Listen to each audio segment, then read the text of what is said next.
Salve amantes de la historia, sed bienvenidos esta temporada también al canal.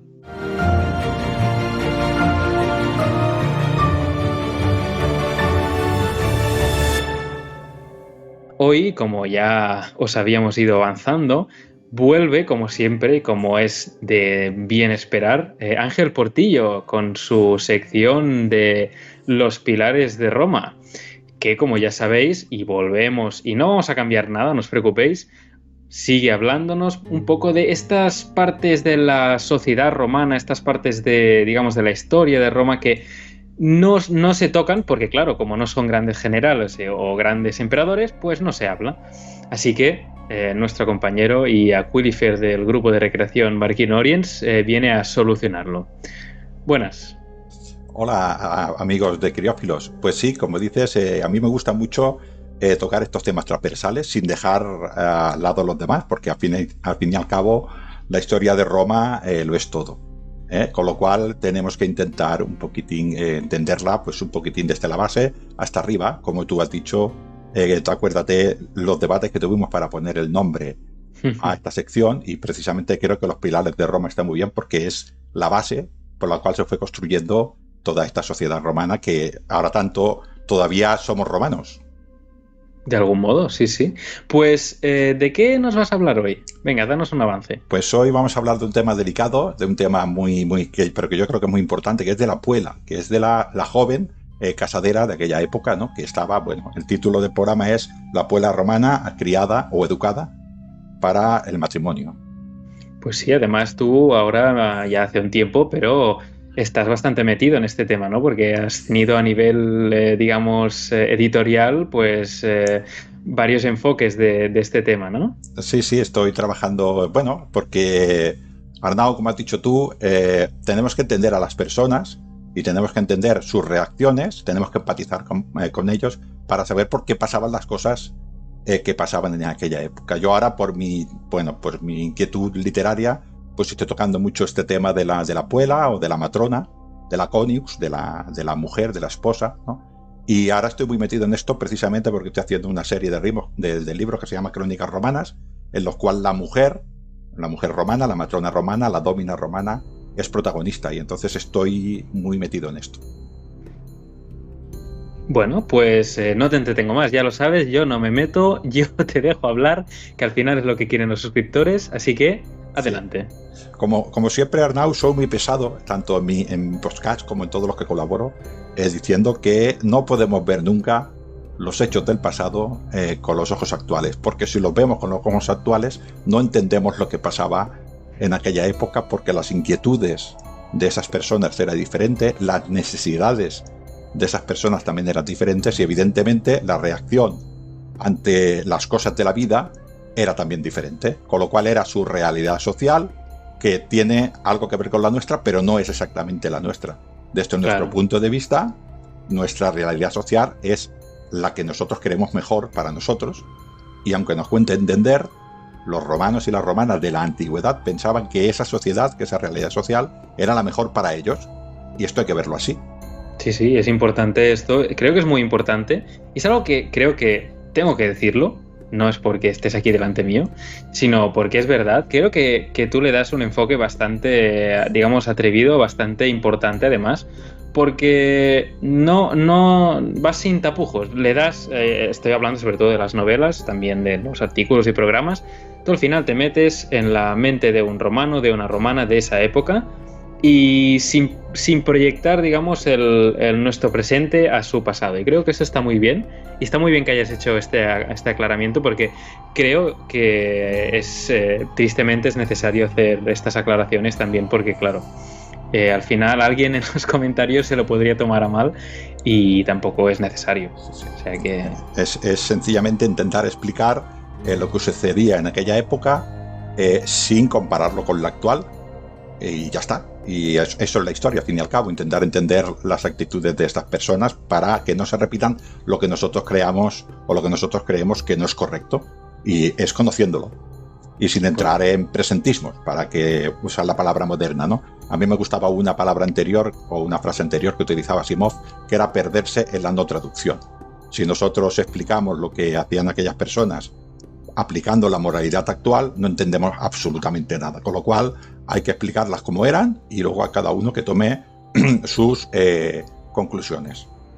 Ya partiendo aquí, el papel de la antigüedad de la mujer, el clásico, no solo romano, sino el griego y el egipcio y todo este mundo de antes de Cristo, para que nos entendamos, el papel fundamental de la mujer era casarse y tener descendencia, sobre todo tener descendencia.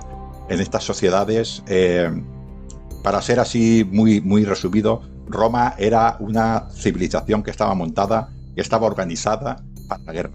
Y cuando estoy organizado para la guerra, lo que necesito son soldados. Y esto es mi prioridad.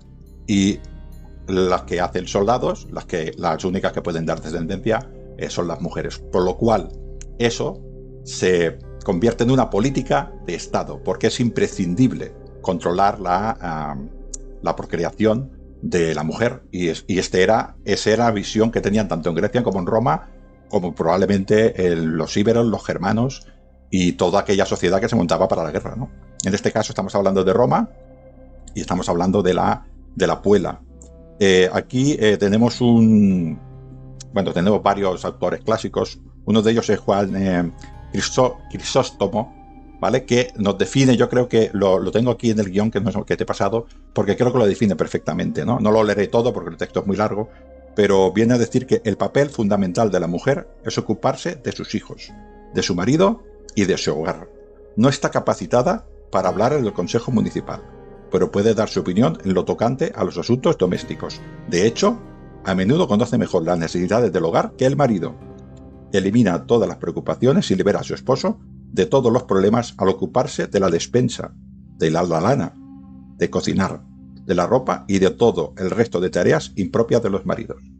Esto era, creo yo, el común de los mortales. Si habláramos de la época actual y habláramos de física, para un hombre de la clásica, para un hombre de la antigüedad clásica, esto era un axioma. Lo tenía clarísimo, o sea, era incontestable. Cualquier hombre común decía, este es el papel de la mujer y se ha acabado.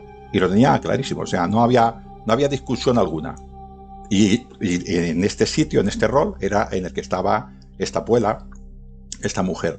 He traído un texto también aquí porque no puedo, leí hace poco, que te recomiendo, no sé si lo has leído, Arnau, Servilia, la mujer que cambió el destino de Roma, de Mireia Gallego. De hecho, no está por ahí pendiente, pero... Sí, a mí es espectacular. Servilia es la amante, dijéramos, de toda la vida de Julio César, para que nos entendamos. Julio César tuvo 3 mujeres, Calpurnia, Pompeya creo que fue, y la última, se me olvida una, no me acuerdo cuál era ahora, Cornelia. Ya tengo las 3 mujeres Pero, sin embargo, esta fue su amante, ¿no? Y ella nos explica la historia de ella, y hay un trozo que también lo define perfectamente, cómo ella veía el papel, Servilia, cómo ve el papel, y nos dice lo siguiente, dice: el acoso al que nos encontramos es constante. Buena hija, buena hermana, buena esposa, buena madre, buena ciudadana. No importa si eres lista, si sabes sobre retórica, si tu oratoria es cuidada, si dominas lenguas, si conoces la metafísica de Aristóteles, o si eres la mejor estratega política. Simplemente cuida vástagos romanos, se digna de tu apellido y satisface a tu domine, a tu marido en este caso, ¿no? Este era el papel que tenía la mujer. Estamos hablando de la puela. La puela podríamos llamarle también Virgo. Tenemos por ahí un programa que nos habla de las etapas de la vida, y en él definimos un poquitín que la etapa de la mujer infant es la etapa de 0 a 7 años, ¿no? Y de 7 a 12 es cuando esta chica es una puela o es una Virgo o es una virgen. Y esta es, en esta época, sobre todo de los 7 a los 12 años, es cuando ya tiene claro a la niña, ya tiene claro la mujer que su destino es casarse. Y esto ya lo tenían bastante metido en la cabeza. Quiero decir con esto que la mujer de 7 a 12 años en la antigüedad maduraba muy rápidamente por una cuestión de que, bueno, tenía que tener hijos rápido. Con lo cual eso te hace madurar muy rápido. No sé si es porque el ambiente te lo hacía o porque estaban forzadas a ellos, ¿no? también es cierto, Arnau, que todo el mundo maduraba antes. Si hablamos del varón, un varón con 16, 17 años le daban una espada y se iba a la guerra. Con lo cual, tú y yo, que tenemos una vida muy placentera, entre comillas, pues ya a nuestra edad ya hubiéramos hecho unas cuantas batallas. Y eso debe ser muy duro. Yo, por suerte, no lo he vivido, pero debe ser muy duro, ¿no? Con lo cual, sí, en la antigüedad se maduraba con mucha rapidez. Bueno, de hecho, es algo que quizá no nos planteamos, pero este concepto que tenemos nosotros del adolescente, quizá no, sería un poco anacrónico meterlo en la antigüedad. No tenemos que irnos demasiado atrás, pero digamos meterlos en la antigüedad o en la Edad Media, la idea del adolescente como tal, esa persona que está entre la infancia y digamos la etapa adulta, que aún no tiene responsabilidades, que hace un poco lo que quiere. Quizá esto en el mundo romano o era una franja muy, digamos, limitada a la gente que no tenía que trabajar, o realmente no existía. Así que es algo interesante, que a veces no nos paramos a pensarlo y que quizá estaría bien darle al menos un poco de reflexión. Sí, sí. Yo tengo una experiencia de vida diferente a la tuya, Arnau, porque tengo más edad, y para mí lo más normal era que a los 14, 15, 16 años empezara a trabajar. Mis padres empezaron antes. Mi madre empezó de niña y ya trabajaba. Con lo cual, esta etapa que tenemos, por suerte, de pubertad, dijéramos, desde la infancia hasta que ya nos hacemos adultos, esto no existía en aquella época. Uno pasaba de la infancia rápidamente a la adultez, porque no le quedaba más remedio, ¿no? En el caso de la puela romana, era en un día. O sea, era el día de su boda, pasaba prácticamente su infancia, de ser una niña, para que nos entendamos, a ser una mujer totalmente responsable de una casa. Eso debía ser enorme para ella, pero además, evidentemente, los padres sabían que ese era su destino y la educaban para esto, ¿no? Que es de lo que intentamos hablar. Vuelvo a repetir que la mujer romana pasaba a ser adulta en el matrimonio. Ahora hablaremos qué edad, ¿no? Y ese cambio se producía cuando los romanos creían que se tenía que producir, porque era su sociedad. Desde el punto de vista de un romano, otra cosa que igual no reflexionamos, desde el punto de vista de un romano del siglo II o del siglo I antes de Cristo, cuando veía lo que hacía su sociedad, que conquistaba todo lo que se le ponía delante, para ellos su sociedad era la mejor de todas. Con lo cual, esa manera de actuar era la correcta. Y era muy difícil que a estas personas le pudieras decir actúa de otra manera. Pero ¿cómo voy a actuar de otra manera si estoy teniendo un éxito enorme? Esto es muy complicado también de entender, porque luego no lo vemos, pero estamos en el éxito total, pero estamos hablando total, que nos estamos expandiendo por todas partes, y ahora dile tú a alguien, bueno, mira las cosas de otra manera, pero ¿qué me estás diciendo? Que lo miren los otros que tienen los problemas, ¿no? Claro. ¿Cuánto era la edad legal para casarse de una puela romana? Los 12 años. Esta era los 12 años. Para nosotros 12 años es una niña. Para ellos 12 años era una mujer. Hemos dicho antes que Roma era una sociedad que estaba creada, como muchas antiguas, para la guerra y necesitaba guerreros. Hay un hecho cierto en la mujer, un poco diferente al varón, que es biológico. La biología dice que cuando la mujer tiene la menstruación es cuando puede tener hijos. Y cuando la pierde, o cuando no la tiene, tanto antes como después, ya es infértil, ¿no? A una sociedad que necesita guerreros, no puede, como podemos hacer nosotros ahora por fortuna, tener un hijo, elegir que queremos tener un hijo a los 30 años, o podemos elegir no tener hijos, o podemos elegir tener hijos a los 25, a la edad que queremos. En aquella época, en cuanto la mujer era fértil, tenía que ponerse a tener hijos por dos factores. Uno era porque se necesitaban muchos guerreros, y otro porque la mortalidad infantil, recuerdo haberlo dicho en otros programas, era del 50%. Con lo cual, suena feo decirlo, pero no podemos perder tiempo. O sea, hay que ir rápido. Esto al varón, igual que a la niña, su edad legal era a 12 años, al varón era un poquitín después, era a los 14 o 15, ¿no? Esto, un poquitín cuando el padre quería, ya lo sabe, la mayoría de edad, ¿no? Como mínimo a los 14. Aunque hay algunos que eran un poco más avispados, que fueron mayores de edad antes, ¿no? Los patricios iban a Juventas, creo que es, ¿no? Allá al Capitolino. Y los pobres, como yo, íbamos a Liber Pater, que estaba en el Aventino, Y ese día nos ponían la toga, y ese día ya éramos mayores de edad, y ese día ya podíamos tener mujer. Es cierto que no era normal una boda tan joven de un niño. La niña sí que se casaba a los 12, pero el varón normalmente se casaba bastante más tarde.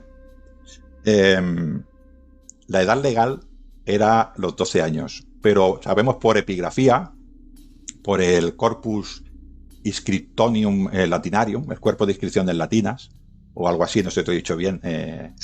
Sí, bueno, el Corpus Inscriptionum Latinarum. Sí, ya lo has dicho bien, sí. Es que el latín lo tengo un poco verde.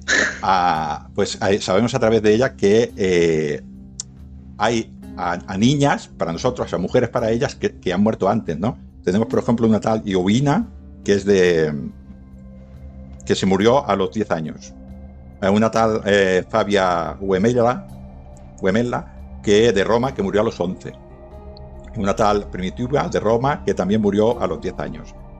Que muera a los 10 años, bueno, pues muere joven. Pero el problema es que en estas tumbas, algunas de ellas se las define como cónyuge, como mujer. No como novia, sino como mujer.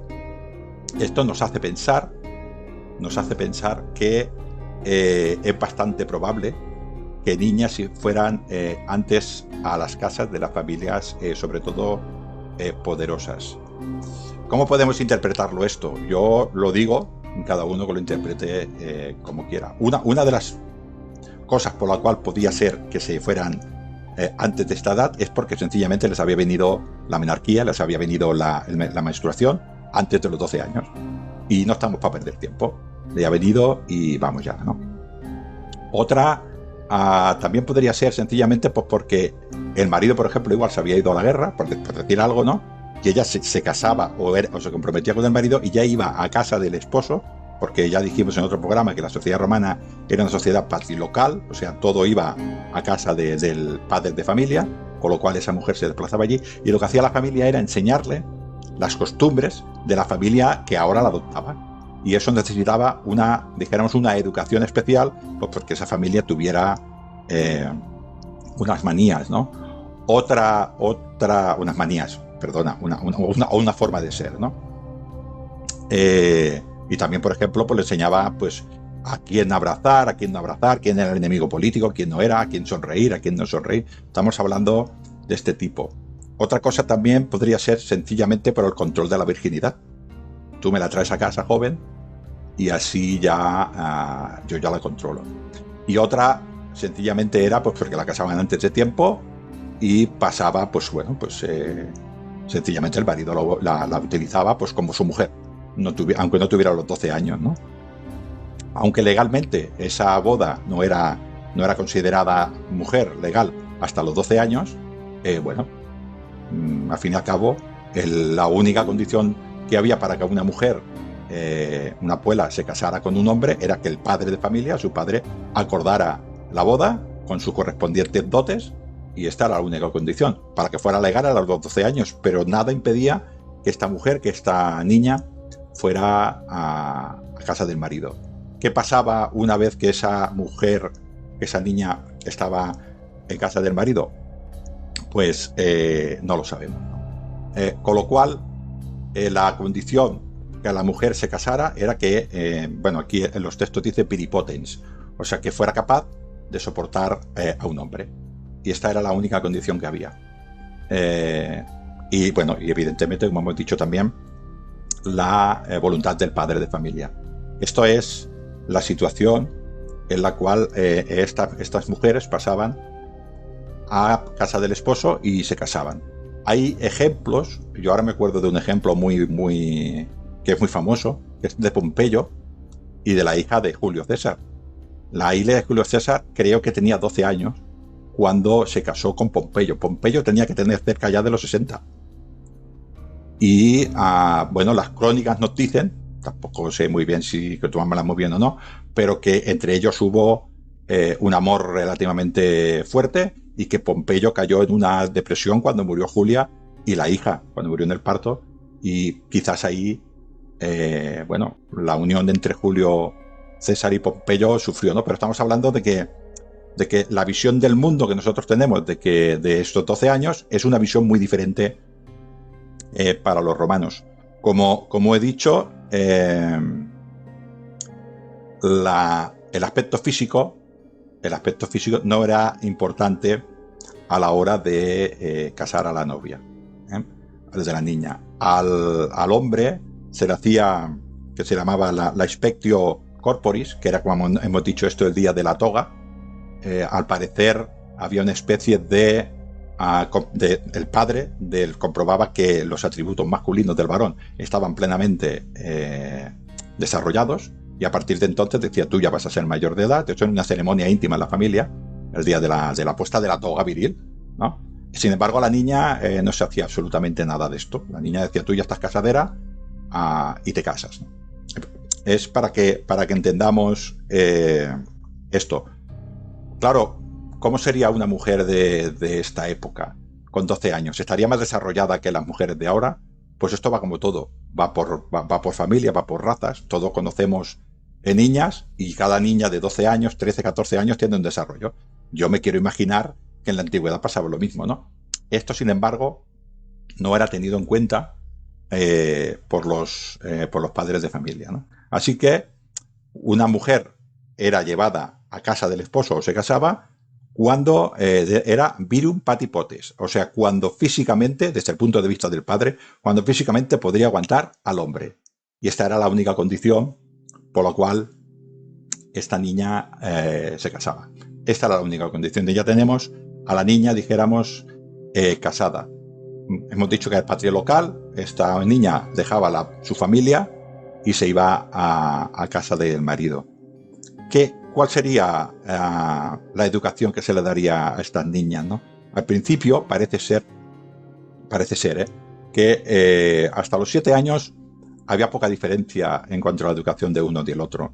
Yo creo, Arnau, es una reflexión que hago yo, yo creo que no había mucha diferencia, porque la mortalidad era tan potente que quizás ellos pensaban que era tirar un poco el dinero, para que nos entendamos, tanto el varón como en la niña, ¿no? Era tan potente, entonces decir, si yo ahora empiezo a explicarle muchas cosas desde los 4 años, igual estoy tirando el dinero. Voy a esperar que ya haya pasado unas cuantas fiebres, y ahora ya me dedico a enseñarle. Bueno, vete a tu saber, porque al final también podría ser una cuestión simplemente de tradición, o podría ser una cuestión de, bueno, pues de dejar que un poco, ya que les vamos a después apretar muchísimo a partir de los 10, 12, ¿no? Que dices tú, pues sí, vamos a dejarles un poco que sean niños, ¿no? Hasta una cierta edad.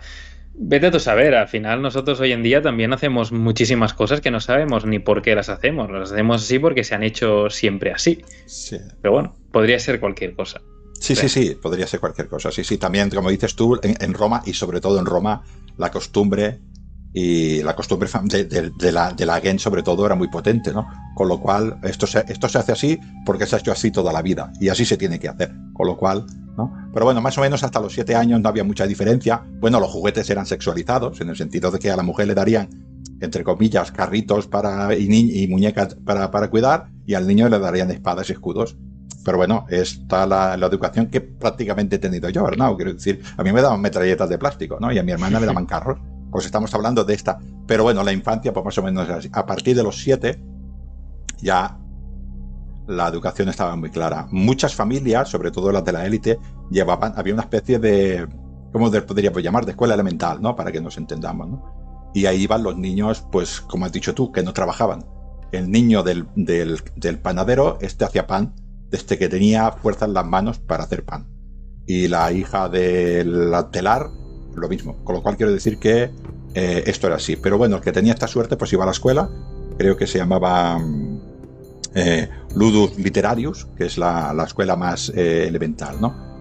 En principio, sobre todo, vuelvo a hablar de familias benestantes. Iban el varón y la hembra, iban a esta escuela, pero a la mujer, cuando le tocaba casarse, dejaba la escuela y ya se había acabado. Tampoco iba todo el mundo a la escuela. Y esto era, dijéramos, una educación en cuanto a lo intelectual. Se puso de moda durante un tiempo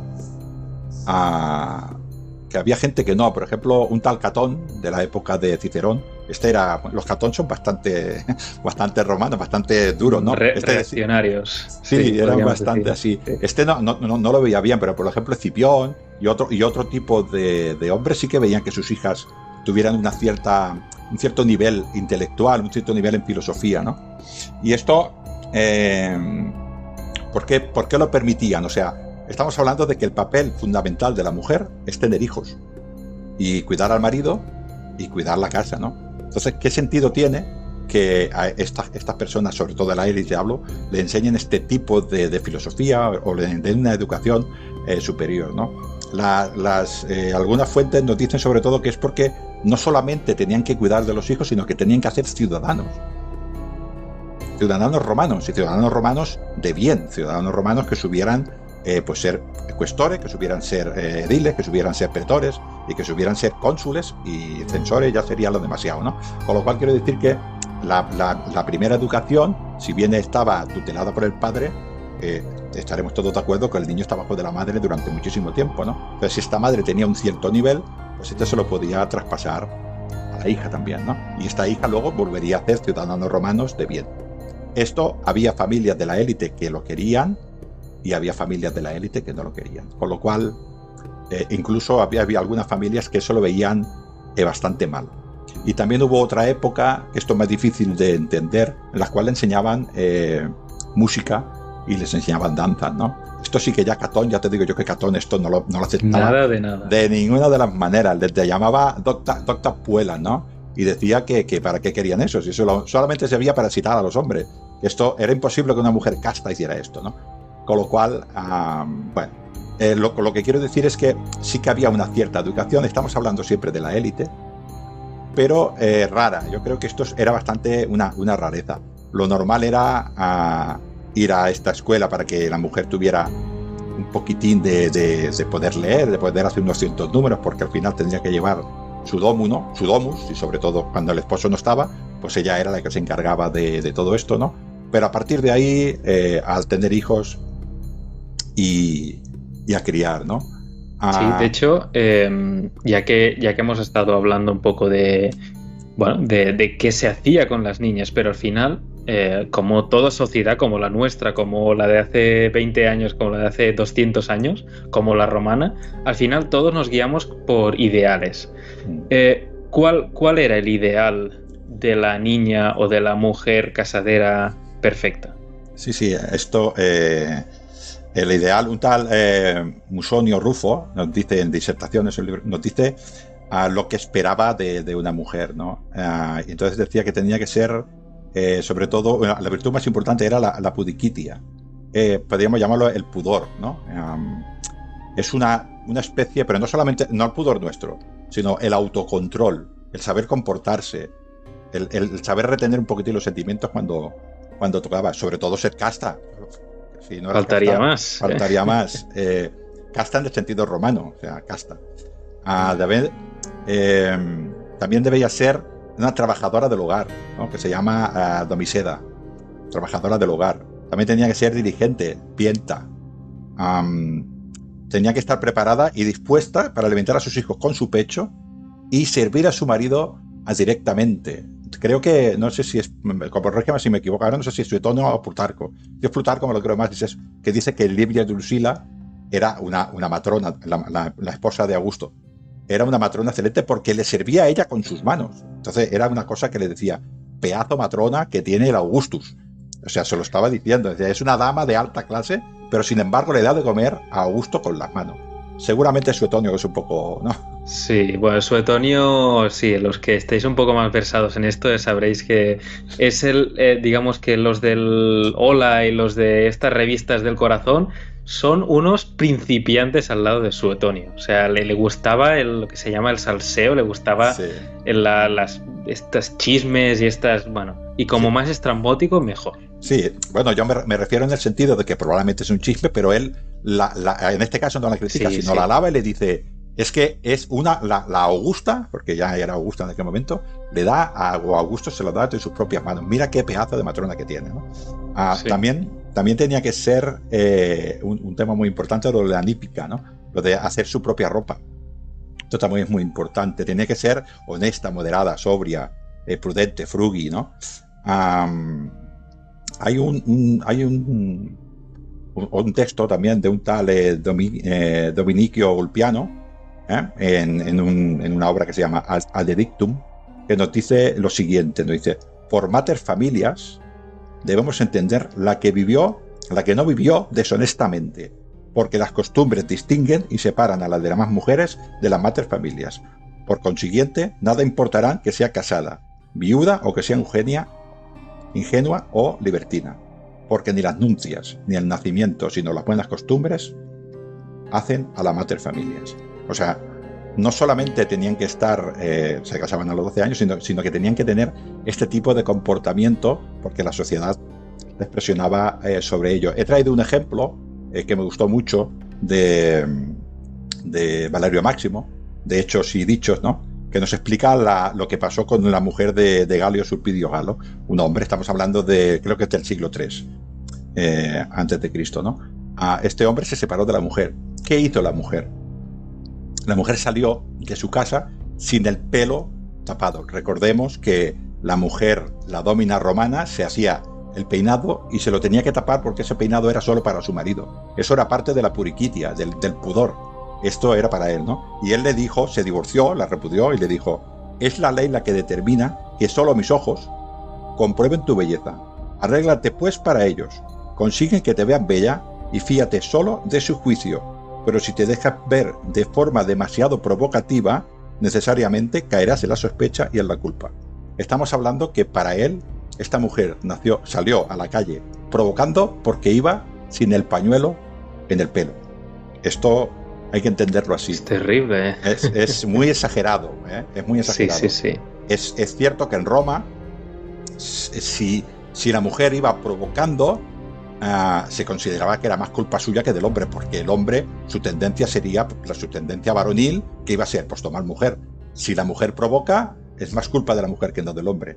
Esto por desgracia también nos suena demasiado, y digamos que no siempre es de épocas romanas esto, por desgracia. Sí. En Roma era más exagerado, porque acuérdate, por ejemplo, creo que es el caso de Virginia, no me quiero equivocar, en la época de los Diumviros, ¿no?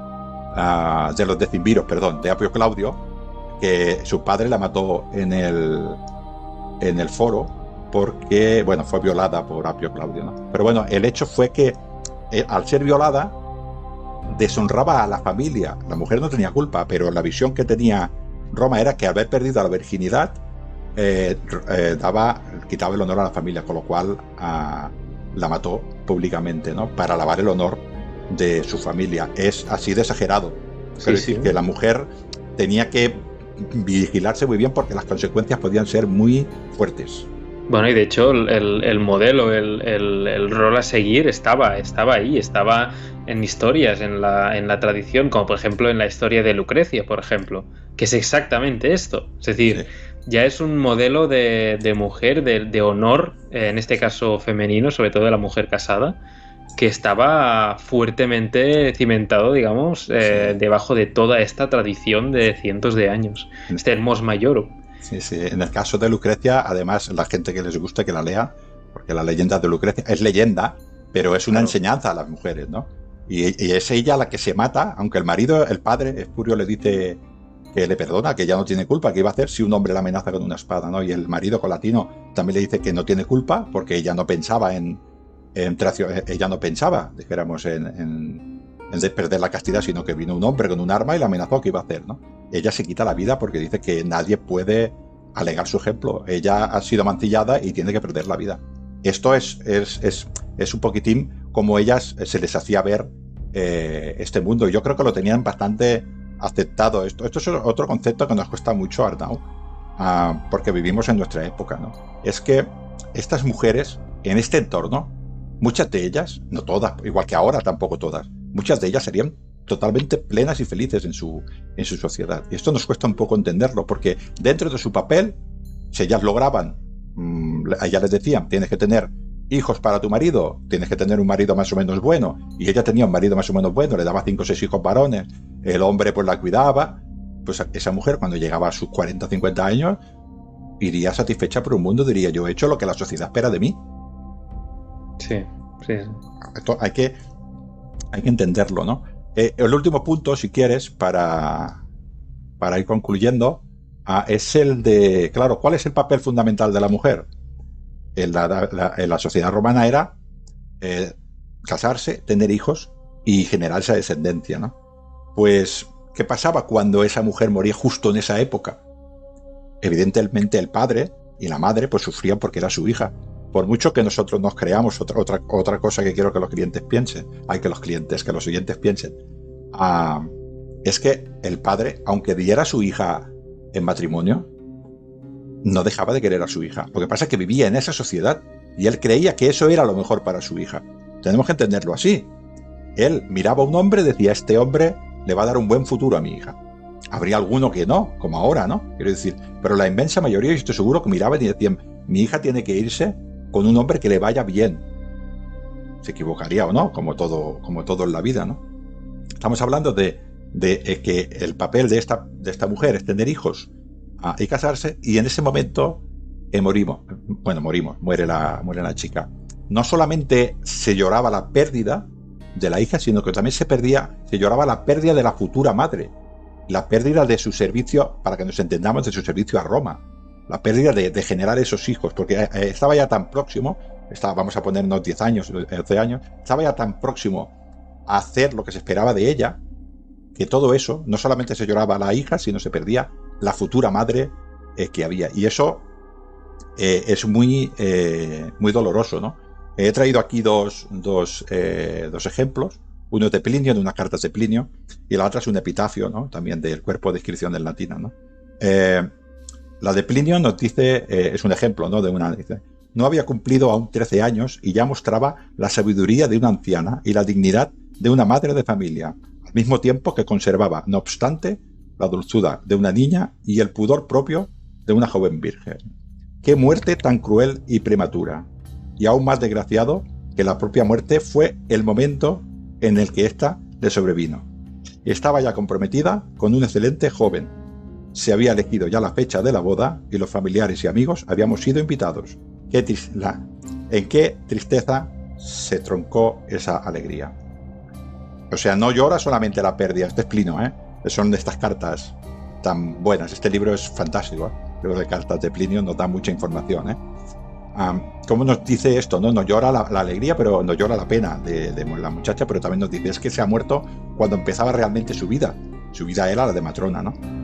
Y otra, que es un epitafio a Harmonia Rufina, que leeré así un trocito, nos dice que el padre llora, ¿no? Dice, no había bastado que estos desafortunados padres vivieran con un único dolor, porque ya antes habían perdido una hija. Helos aquí, ahora, con otra hija enterrada que les renueva el mismo dolor. Pues las dos desdichadas fueron a morir ya casi en su edad nupcial. ¿Qué dolor tan grande nos has dejado? Esto se quejan los padres, ¿no? La lápida, esta epigrafía acaba diciendo que Claudia Trofine, que llora y vive sin dejar de lamentarse, y no dudamos desde luego en abandonar la vida y morir. O sea, están tan tristes porque sus hijas han muerto, y han muerto justo en el momento ya en la edad nupcial, que el dolor es todavía muy grande porque, vuelvo a repetir, lloran todo esto. Estamos hablando de que era su manera, para que nos entendamos, de servir a Roma. El hombre en la República servía a Roma yéndose al ejército, y la mujer servía a Roma teniendo hijos, ¿no? Una virtud también que nos hemos dejado antes es también lo de ser unívora, ¿no? O sea, lo de ser de un solo hombre. Esto era el ideal. Una mujer casta que se casara con 12 años, que tuviera hijos, que fuera muy fértil, sobre todo varones, porque necesitamos mucho para la guerra, que solamente fuera de un solo hombre, que fuera trabajadora, que se hiciera su propia ropa, que sirviera al marido y básicamente su vida fuera su familia. Esto que estamos diciendo, todo esto se lo hacían ver a la niña desde su más tierna infancia, y yo estoy convencido que cuando iban a la boda, estoy convencido por mi empatía, ¿no?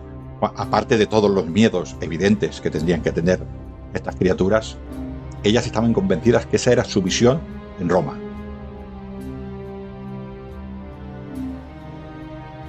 Bueno, parece que no que no hay nada más que decir. Creo que lo has dejado todo muy claro. De hecho, ha sido, en mi opinión, creo que uno de los más interesantes. Al menos ha quedado bastante emotivo. Así que creo que, oye, tengo que decirlo, te has superado.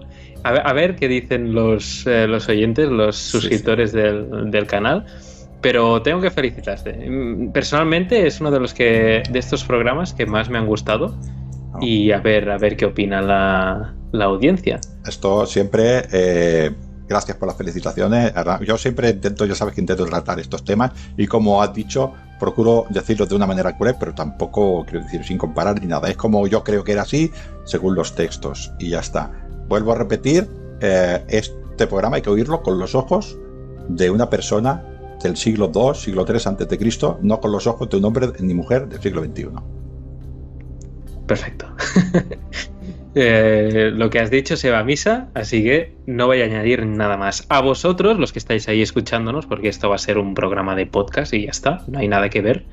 Como siempre os decimos que os suscribáis si os gusta nuestro contenido, que nos sigáis en las redes sociales, que últimamente estamos bastante activos en Facebook y en Instagram. Sin nada más que decir, nos vemos en la próxima edición de Cliófilos.